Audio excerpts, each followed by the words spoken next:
the steps that have been taken by the federal government and the Nigeria Police Force in the issues arising out of our country this morning. Of course, we're being joined by Otwekon Franklin, who is the chairman for Center for Accountability Network in Akwa Ibom State. Of course, he is the chairperson for that civil society organization in Akwa Ibom State. Good morning, Otwekon Franklin. Good to have you joining us this morning. Director of Center for Human Rights and Accountability Network, CRAN. Good morning and thanks for joining us. Good morning, Oyai. Good to be with you. You are looking good this morning. Thank you. Good morning, my friend. Good morning. Nice to be with you. Thank you so much. How is Uyo this morning? Well, Uyo is fine. I have not met my friend before. I have just seen him now. You look good. Thank you very much. That's Emmanuel. You like my tie? Emmanuel, you're looking good. Thank you very much. Thank you very much. I mean, we're not looking like what the government is making us look like. Okay. Serious issues. So, Director, a lot of things are happening, and I'm feeling like, civil society organizations should be on the heat right now because a lot of Nigerians are wondering which way we are going. Hashtag End Bad Governance protest just finished, and then we have seen the federal government via the Nigeria Police Force pick up those 10 people, most of whom we saw in press conferences, just dishing out what the organogram for the protest was. But our first question is this really what the federal government should be doing? Isn't protest backed up by the law? Why are we seeing Nigerians being victimized? Well, I first off, I must say that the protests achieve its set purpose, one of which was to, send a message to the authorities of the government that, look, Nigerians are actually suffering. When you are talking about end bad governance, it simply means that something is not going well, and the protesters came up with a lot of issues that they put before the government. And these issues included the issue of reversal of the fuel subsidy removal, issue of our constitution, which I have over time maintained that is one of the faulty foundation on which the democracy we are operating is built. I have over time said that our constitution is very faulty and that we have over 68 items in the exclusive list, which is what only the president or the executive can legislate upon. Then you have about few in the concurrent, and so you have several issues that ought to do with the constitution. So you could even see a follow-up from the patriot who came up to say that there is need for us to also have a constitutional review conference in order for us to be able to have a referendum to adopt a better constitution for the country. Another issue another item that the presenters also listed as was the issue of the having a unicameral legislature. That is to say, you don't need a two-arm legislative National Assembly. You need just one arm, so that it will also cut the cost of governance. They also raised the issue of several issues that were raised, and I think this also made the president to come up to address the nation, part of which was the president should address the nation, which the president did. And you could see that within that space of time that notice was given before the protest actually kickstarted, you could see the government being on their toes, the government officials being on their toes. You saw the ministers run to their states. You saw the appointees of the president going about trying to pacify Nigerian youth. That message was passed. Now, the protest was 1st August to 10th August. The message was that we need good governance. When you have a hashtag of bad governance, simply means that you need to have a reversal of bad policies. One would have thought that the government will, return back to the drawing board, pick these demands of these protesters and look at it. Are there issues that can be addressed? Are there issues that needed attention of the government? And then address it. You recall the issue of the End SARS protest. the government immediately went back, went to drawing board, and the Nigerian police unit, the SARS, was disbanded. That is what one was expecting the government of the day to do. One also, expected that, being that our president is a father of protest, had led several protests in past, during the military era, after the military era, and even most recently in 2012. And the rest of it, when the former president, Goodluck Ebele Jonathan, increased the pump price from 67 naira to 165. There was a protest in Abuja and Lagos, which I was part of the protest. The president today led the protest, and other chieftains of the APC.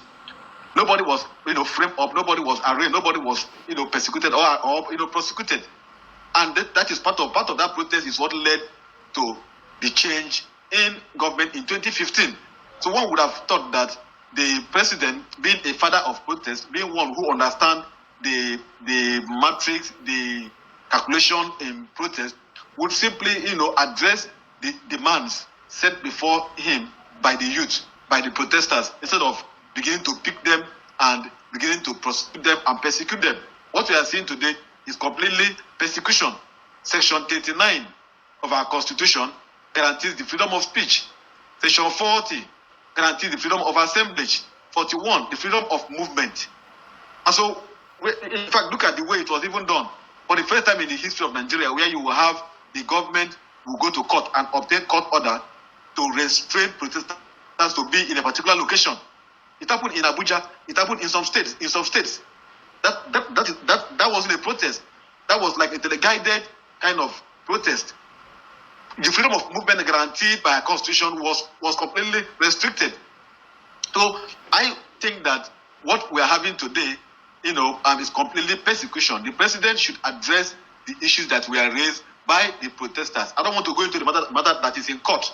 The government have said that they have, evidence that these persons that they have been arraigned now, we are trying to subvert the state. We are, financing terrorism. We are, being sponsored. I don't have the fact that they have. That it is now left for them to prove it. Because one thing is to raise allegations, another thing is to prove it. I'm happy that we have a very strong and viral judiciary that will stand up to defend democracy. Now it looks like because you have mentioned that the constitution is not even what we need right now, and it looks like the APC administration is using a different constitution from the PDP administration, because over time during the PDP administration, during Goodluck Jonathan administration, people were protesting, and we did not see that protesters were charged to court for treason or causing mayhem in the society. You agree also with me that after NSAS government protest in 2020, some protesters were charged and were actually taken to prison, and we are having this right now. The question I want to ask is, what exactly is giving government officials in this administration or even the past to stifle the right of citizens protesting or airing out their issues that they are not satisfied with? It is the body language of Mr. President, because Mr. President is the father of the nation, and if you look at even after the protest, he bought a new jet and traveled out to France. It didn't even occur to him that Nigerians are starving. As we speak today, I just saw a report that you just read out that petrol is going for 1,001. I even saw a report that the Minister of State Petroleum, Henneken Lokmobri, had said that NPC should sell petrol for 1,000. So she said petrol above 1,000. That is what I read today in the report. I don't know how true is that. Today, the cost of living is high. What are we even saying? Nigerians are dying by the daily. People are just loving and dying because of hardship, because of starvation, because of hunger, because of lack of medication, and the rest of it. You buy something today in the market, at a price, say 1,000. In a few hours' time, the price becomes 1,200. In the next 1 hour, it becomes 1,400. It keeps fluctuating. A stable, economy. You have the naira on a free fall against dollar, and yet the president or the government is yet to have a better economic team to address these issues. Why would you call for protest when you have issues that are affecting Nigerians? What these youth we are asking for was very simple: fix the economy. At least, if you can't do anything, take us back to where you met us. Return back the subsidy, which is the beginning of the economic war that we are having. Are they asking for too much to say, fix the economy, give us good road? Look at insecurity in every part of the country. The other day, an emir was killed. And you have several issues. This issue of sponsoring of terrorism, supporting the financing of diseases, we've been hearing this issue. At a point in time, I think United Arab Emirates even listed some names of top government officials that were said to have been behind this sponsor of terrorism. But nothing, was said in the past government. So what are we simply saying? I think that the government is just chasing shadow. And if the government continue in this pattern of not addressing the issue, they will get to a point where Nigerians will be able to contain it. Look at what has happened in other countries where you have protests. It's things like this. It's bad governance.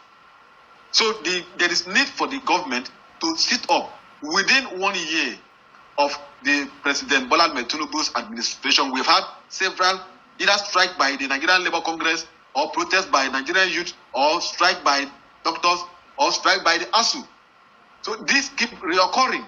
What is actually wrong with the administration of President Bola Ahmed Tinubu?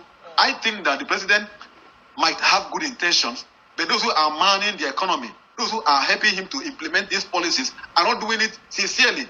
Take for instance, when the president came on board, he sacked the CBN governor, Emefiele. He sacked the EFCC chairman. And we also call for the sacking of the NNPC GMD, Melekere, who oversees and pretend over the NNPC, the three NNPC that are not working.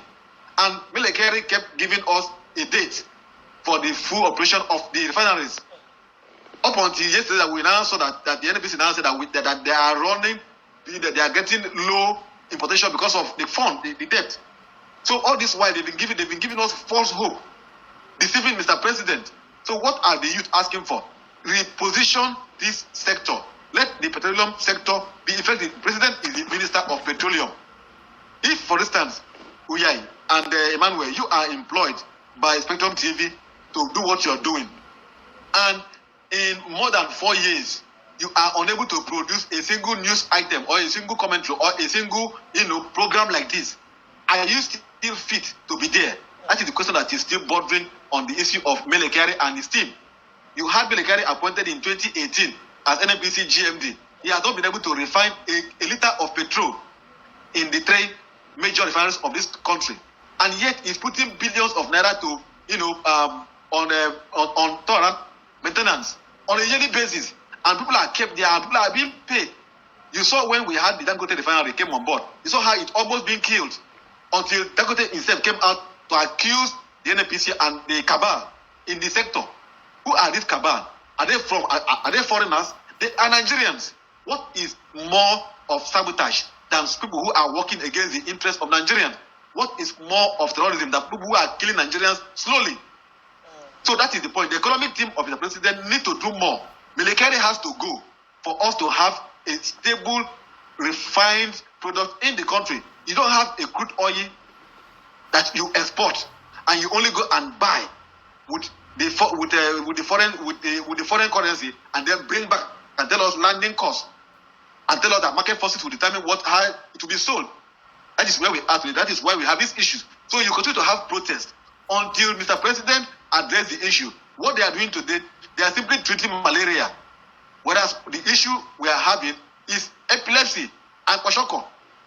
It is high time the president started looking inward and looking at the real reason why these youth are calling for protest and address these issues. Nobody hates Mr. President. Nobody hates his government. Nobody hates the party. Since I've been talking here, I don't mention any party's name. I belong to no party. My party is the Nigerian state. So the youth that protested did not say party A is wrong, party B is this. They are simply saying, fix our economy.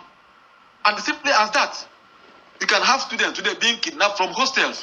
Just about a week ago that our core members from Akwa State who went to serve in Zamfara was the last person Solomon was released. Having served a year in the kidnappers in Oden. Where is the security? Doctors are the doctors are on strike because their colleague that was abducted is yet to be released. You have several issues that the president needs to sit back and rejig his team and give us the renewed hope that he promised us. Simple as that. So we are looking at the impact of this particular move by the federal government. Now, if the youths, if Nigerians do not have the backing of the Constitution, that's the implemented backing of the Constitution to peacefully process and peacefully protest against anything that they will, now that's a problem. We acknowledge that in some parts of the country, the protest did go violent, but would we say that it was by the instigation of these men and women that have been arrested? Remember that most of them took the liberty to have press conferences across the country, so it was a more organized system, and we have them being arraigned. Earlier on, you talked about having faith in the jury system of our country. Are you sure that, these people are going to be properly tried by the books and by the quality of evidence available for them? Two questions I'm asking from that is, what's the position of civil society organizations? I've seen that Amnesty International has reacted with regards to these arraignments. So what is the position of civil society organizations? And do you really believe that the judiciary is going to be, are they going to serve the law? Are you sure that they are independent of the influence of the federal government on this matter? Well, let me take the last question. The judiciary has remained very firm. I recall in the military era, we used to have the judiciary giving us judgment against the military and military dictators. Several of them. We still have judges. We still have juries who believe in the integrity and the powers of the law. Now, when you arraign someone, it's not enough to frame up charges, 6 count charges, 10 count charges, when you don't have the sufficient evidence. That is why I say I don't want to go into the matter in court. I don't have the evidence that the state has. The state they have come up with a very weighty allegations against this person that they are arraigning. Of course, they freezed account of some persons. They also allege that a foreigner, a Briton, was part of the plot. And at a point, they invited the NLC president to come and, give his own account of what he knows about the tenant occupying the NLC building and the rest of it. So they have their intelligence. I don't have the intelligence. But the truth remains that you need to prove beyond reasonable doubt, because the offense are capital punishment. It's not something that can just be, flip up and then you come up and then you get conviction. You have to prove beyond reasonable doubt that your allegations against these persons are substantial enough, are proven. So the onus now lies on the state to prove the allegation. So we all watch. We will all wait to watch. We will watch the process. I'm happy that it is in an open court. We will all watch the process. We will follow through the process to see what will be the outcome of it.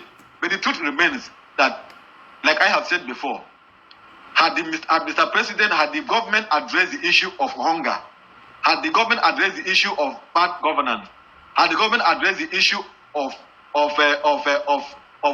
worsened economy, today very hard you will get a private sector operating in its business comfortably because of the cost of diesel, the cost of petrol. Very hard. And you don't even see the only class of people who are who are enjoying who are enjoying this economy are those in government at the state, at the federal level, those in government at the state level. So you only have two industries that are effectively working under this economy, and these industries are the federal government and the state government. The rest sector have collapsed. Today you don't have a middle class again. You are either in the government or you are dead. So you can now see people who are going cap in hand begging for food. So the government has become a class? Are you saying the government has become a class? Yeah. The government is a class that you have to belong to for you to survive. I have said that we have only two sets of economy. Two sets of sectors that are actually effectively operating under this economy. I repeat, we have two sectors that are effectively operating under this harsh economy. The first sector is the federal government. Second sector is the state government. The other sector that you ought to have, the private sector economy, is collapsed. So you have the sector of government, federal government and state government have become sectors that are not operating. So you can have Mr. President travel to France, flaunt his new private jet. You have the governors living large with their large convoy in the state. You have government appointees living large, and that is just that. But you see the poor man moving on the street collapse and die. You have someone who has no money to buy drugs in the hospital. The next thing he dies off because he has no money to purchase drugs. The cost of drugs is high. The cost of food items are high. The cost of building materials are on the high side. House rent is on the high side. And you are arguing with labor that is asking for a living wage, that you want to give them a minimum wage of 70,000. That argument took for a long time. You can imagine how much the National Assembly members are getting. We were having argument as to their monthly pay. Some are saying they are receiving 21 million. Some are saying they are receiving less. And the question as to who is fixing their salaries, nobody can actually say it. I think yesterday you had a summit in Abuja where the CSOs we are calling for a review of the pay of the National Assembly members. So that is the point. We are only having two sectors that are working under this harsh economy that this renewed hope has given to us, and which is the federal government sector and state government sector. No industry is operating, no employment anywhere, no food anywhere, no drugs, no hospital, doctors are on strike, everybody is to your tent, oh Israel. Security, get security for yourself. You must have a fence, you must have a security wire, you must have dogs, you must have people, you must have your gate man, people that will protect you. The government that ought to provide you security and welfare, as enshrined in our constitution, section 14, has not done anything with respect to security. So it allows you to secure yourself.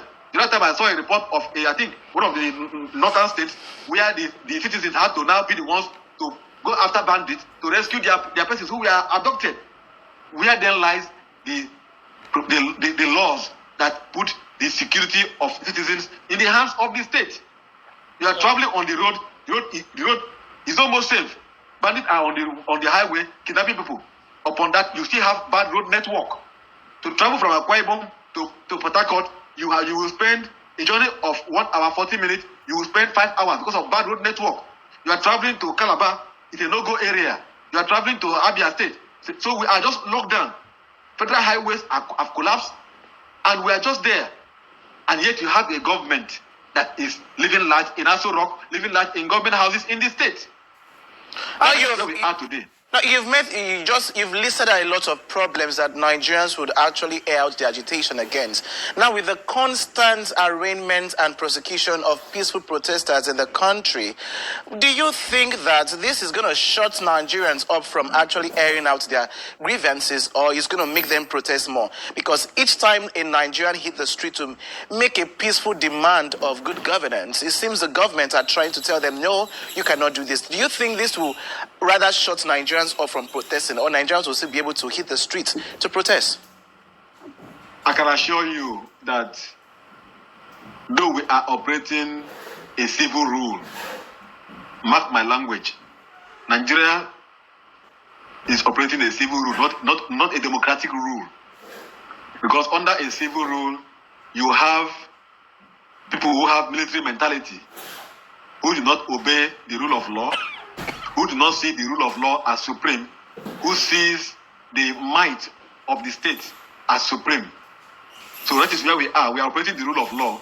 Though we are operating the rule of man and the civil rule, Nigerians are determined. We have passed through this road under the military era before. I'm happy that Mr. President is our leader in protest. Yes, in the 90s, we were together. We protested against the annulment of June 12th. So he has been in protest, several protests, and he has taught us on how to protest. So it will be wrong for him, having climbed to the ladder, he now removed the ladder and say no more protest. It won't work. Nigerians are still going to go out to protest peacefully. I am against any violence protest. I'm against any plan to overthrow any government. I'm against any plan to subvert the state. But peaceful protest as enshrined in our constitution is what Nigerians are going to be embarking upon. And I can assure you that the president is not aware of what is happening. You recall in the days of President Muhammadu Buhari, ASU was on strike for close to a year, for 8 months. He was interviewed in one of the occasions. He said he didn't know about the strike. He didn't know about the strike. So people who are around him are not allowing him access to information that he needs to know. So I can assure you that Mr. President is not aware of the hardship that is going on. Those who are around him are telling him you are the best. They play music for him to dance. They tell him you are the best. What I'm saying now, they won't allow him to see it. He has media aides who ought to get this information that we are discussing here and pass it to him and give him press cuttings. Buy papers on a daily basis, cut the part that has to do with the government, economy, security, and the rest of it, and give to the president to read. But they won't do it because they would not want him to see and hear what Nigerians are saying. So the president may not even be aware of the hardship. That is why, like I said, shortly after the 10 days protest, he fronted his new jet and flew out of the country to France. He didn't know about all this. He's not aware of what is happening. Wow, he can only be aware when he goes out of the country. They will tell him overseas that this is what is happening. He will not be surprised. And when he comes back, his head will tell him, we have fixed it. It has been fixed. Otherwise, like I have said, Mr. President, when he removed fuel subsidy, in August last year, the NLC came up to protest. He assured that NNPC refinery will start operation in December last year. December came and passed. No, the refineries, none of which operated or functioned. The NNPC GMD fixed another date. It kept fixing date. So the president may not be aware that the refineries are not functioning. That would be a major. Of the hardship that is going on. But he's the Minister of Petroleum. That is the point. And the box stop on his table. So he ought to be able to have people who should be patriotic, who love this country, to tell him, like his wife, like his kids, to tell him this is what is happening, this is what we are seeing on Twitter, this is what we are hearing, this is what we are doing, this is what we are seeing. And this is what I think the president ought to be told. And the president I know is a father of all. He is the only person who has been so prepared to become president. Of all who have become president before him, he's the only one who has been so prepared, who has lost this ambition and became so prepared to become president. So he should be able to fix the economy because he knew what the past government had gone through, and he should be able to fix it. But because perhaps he's not aware of the challenges, that is why he could not be able to do what we expect of him. I think I would like to ask you. You said the president is not aware. He has. You also might not be aware because I remember that during the protest, the president still came out to make a national speech and said he has heard the cry of the protesters that he was going to address that. We have Ajuri Ngelali always making statements on behalf of the president. We have Bayo Ononuga always making statements on behalf of the president, and we also have we see that sometimes the president reads a newspaper. So when you say he might not be aware, it looks like he lives in a different world of our own in the country. Okay, let me address the issue of his aides coming out. Okay, let me start with the issue of his address during the protest. 3 days into the protest, he came out to address Nigerians. Did he actually address Nigerians, or he was addressing himself? Go and look at the address that he reeled out. He was speaking to himself. That is why I said he seems that the president is cut off from the reality. He came out to address a protest that has items that were items of demands, and none of the items were addressed. That's the point I'm saying. So he was simply addressing himself, talking to himself, telling you what he will do in 2027, telling you what he has done, telling you the money he has given to state governors, telling you the food, the rice he has given out, and the rest. That is what he was simply saying. Did he address the issue of the fuel subsidy? Did he address the issue of the bad road network, the issue of insecurity, and the items that were listed out by the protesters? None was addressed. So he was speaking to himself. That is a clear sign that he is not in tune with reality. Now you mentioned his aides. I don't want to call their names. Go and look at what Bayo is saying on Twitter. He came out was calling names. He was accusing the other persons who also supported the call for good governance, like Peter Obi and Atiku. He was calling them names and bantering words with them. You saw that at the point Peter Obi even had to threaten to sue him. Have you ever seen a media aide, an aide of the government coming out to be so bitter? So bitter about what Nigerians are telling him. Like, to state the obvious, Nigerians did not vote for either of these aides. Nigerians voted for Mr. President. He should have media parley. How I wish he came out to call the media houses and have a media parley. Over 15 months, he has not addressed a press conference or have a media parley. The address that he came to give to us, we are told that the address was even leaked before it was presented. What are we saying? It shows you that there are people who are living, who are working with him, who are not sincere about his government. Okay. That need to go. Well, we do hope that, the president would have what it takes to clean his cabinet or find a way to function for the people whilst he's still with them. A lot of questions are being asked. But like you said, we'll keep our fingers crossed and see what the case with regards to, the 10 people that have been arraigned and the Britain that has been wanted. It's important to note that, the British government has actually responded to, the Britain that has been declared wanted in Nigeria. We do hope that this does not, build up to affecting bilateral relations with the United Kingdom government. Those are, eminent questions that lay before us. But let's move a little bit to the conversation of the uprising with regards to ethnic bigotry. Somewhere as far back as 2022-2023, we've begun to see agitations from different ethnic groups in Nigeria to save, the plot of further pushing the narrative on national television. I will not name, our regions, as it were. But we've continued to see different people from some parts of the country agitating for the extermination of people from other parts of the country.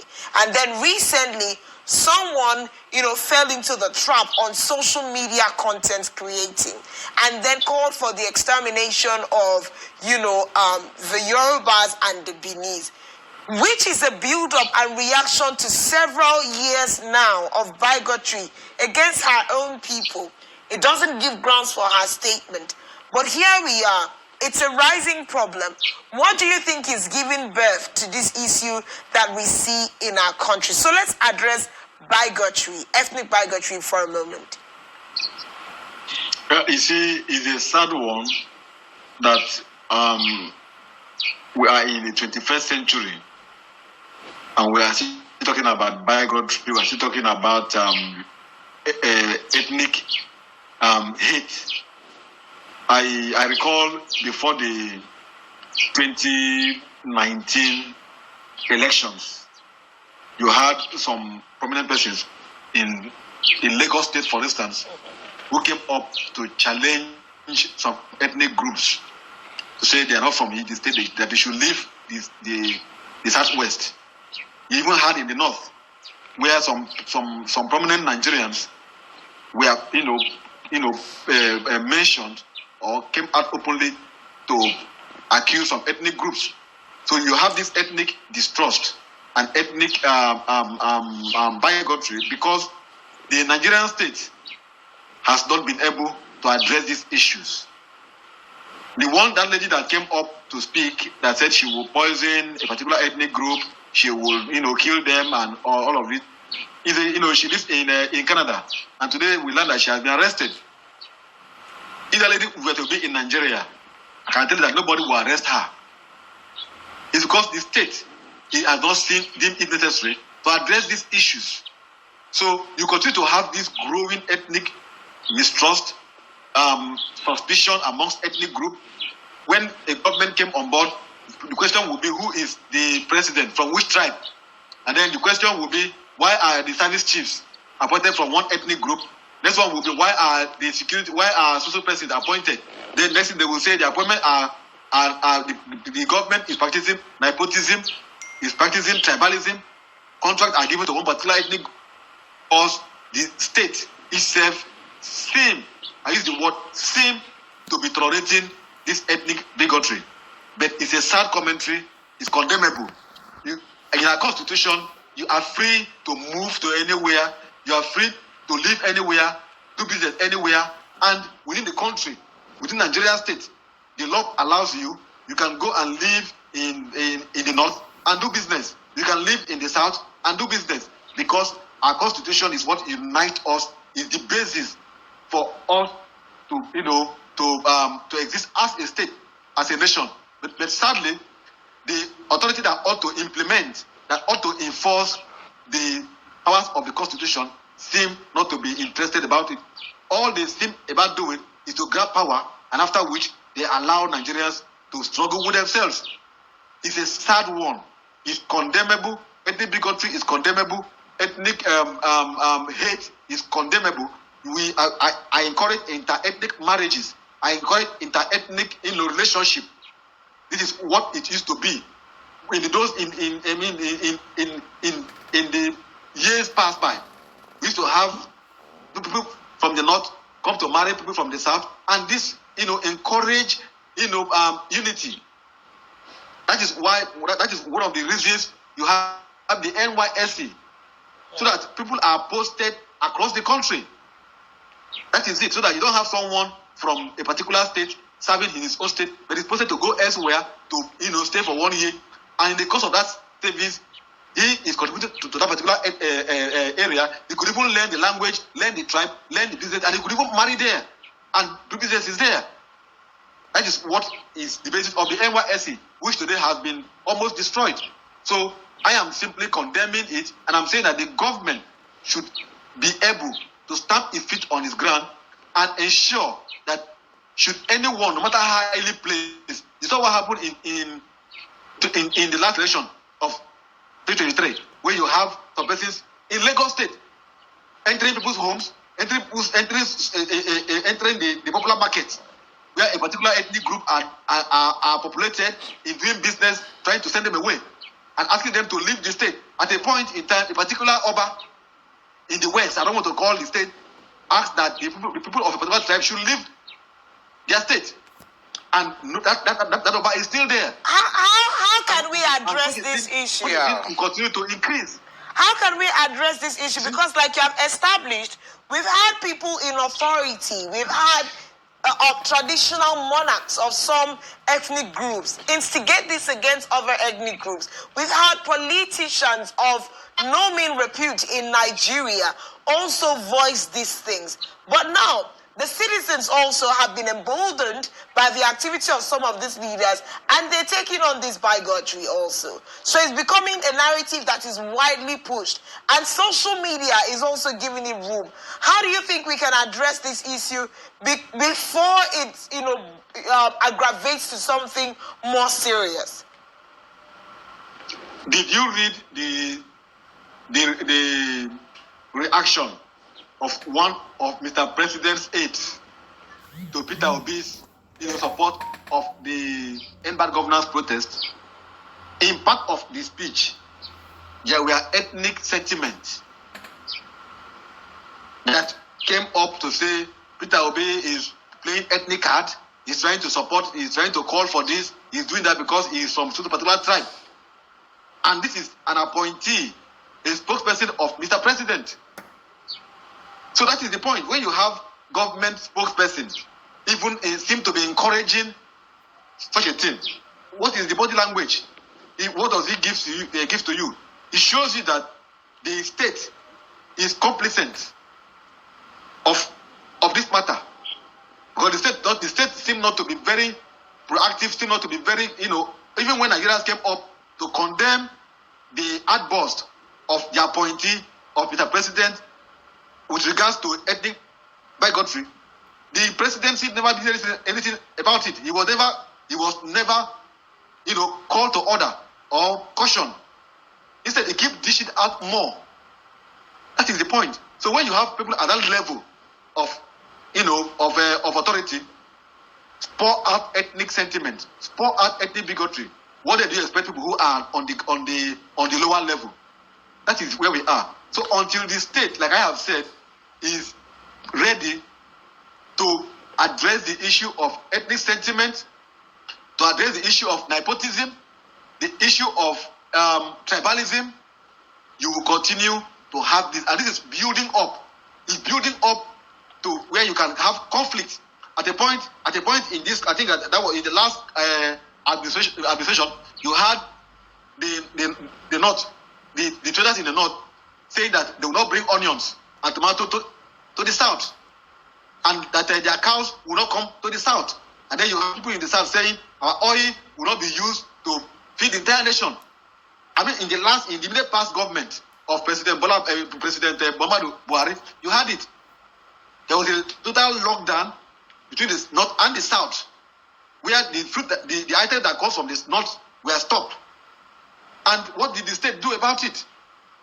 That is the point. So the state is complicit until the state is prepared. Like what happened in Canada. You could see the lady being arrested, and the state came up to issue a statement that will send a strong signal that this is not allowed in the state.